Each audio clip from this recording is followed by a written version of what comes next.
Okay, here's our question. Each cheerleader in this picture is 5 feet tall. The 3-level pyramid of cheerleaders is 13 feet tall. All right, and the reason for that is that for each cheerleader, what we're seeing is that not the entire cheerleader is taken into account every time we add another level. We have this overlap here in each level.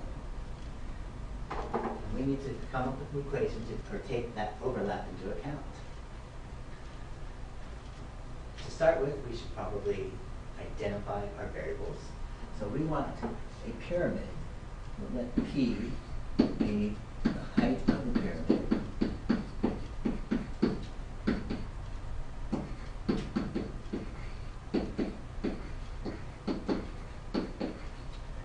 We'll let N be the number of cheerleaders.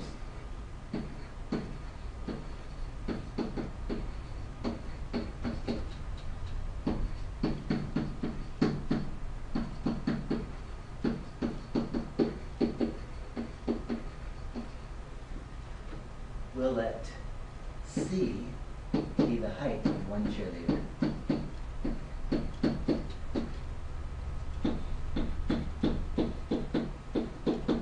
And then we're going to need a couple more variables to take into account this overlap that we're talking about. If you look, each cheerleader is divided into a body and a head, where the head is the part that's overlapping. So we'll let H be the height of one head.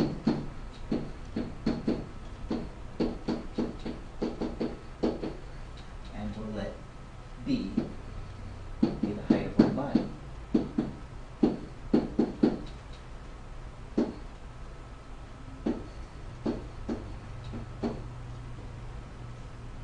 Now, if we look at this particular situation, we can see that P can be interpreted as 3 bodies plus 1 head. Or we could look at it another way. We have 3 cheerleaders minus 2 heads, because those 2 pieces of overlap would be double counted if we just left it as the 3 cheerleaders. Now, the 3 tells me how many levels we have here, so we could replace that. That can change, but these B's, H's, and C's, on the other hand, are all going to be constants, and we need to figure out how that's going to work. Well, first of all, we have the equation where C is the height of a cheerleader consists of a body plus a head. And we also know that if we use either one of these equations, we could solve for B, H, or C. We know that C is actually equal to 5, so we just have to know how that's divided between a body and a head.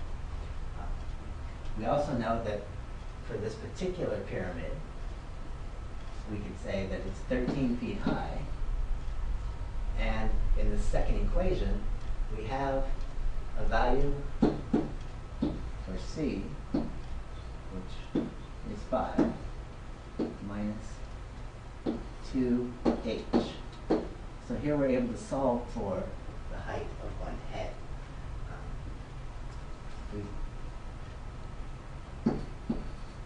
Quickly, 15 2h, so negative 2 equals negative 2h. I'm subtracting 15 from both sides.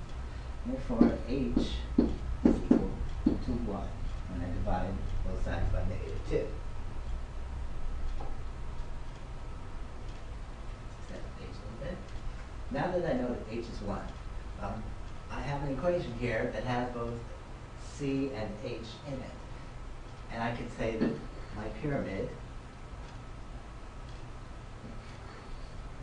is equal to the number of cheerleaders times the height of the cheerleader. That's where the 3 came from. Now the 2 is 1 less, and will always be 1 less than the number of levels. So minus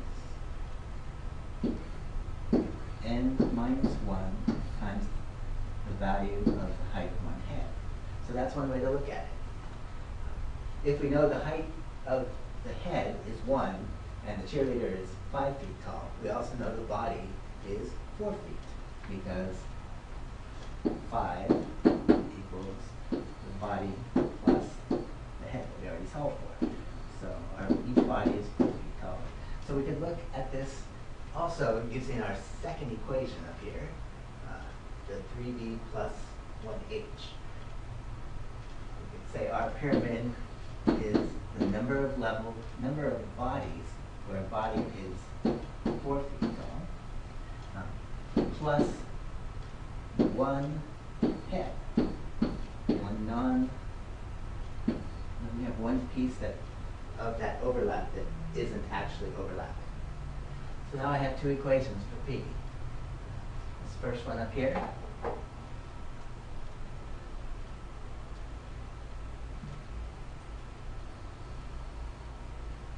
or the second one down here. Both will give me an answer. It just depends on whether you want to look at taking away the number of overlaps or adding in one non-overlapping piece.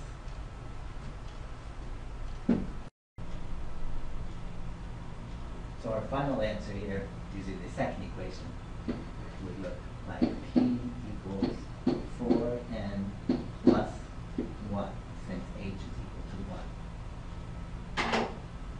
Now, the second part of our question was to create an equation to determine the number of levels given the height of a pyramid. So now, instead of solving for P, we're solving for n.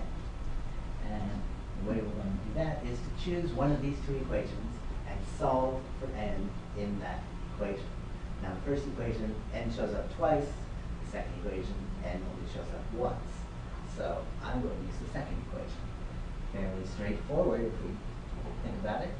Here we've got p equals 4n plus 1, so I'm going to p minus 1 equals 4n, divide by 4, and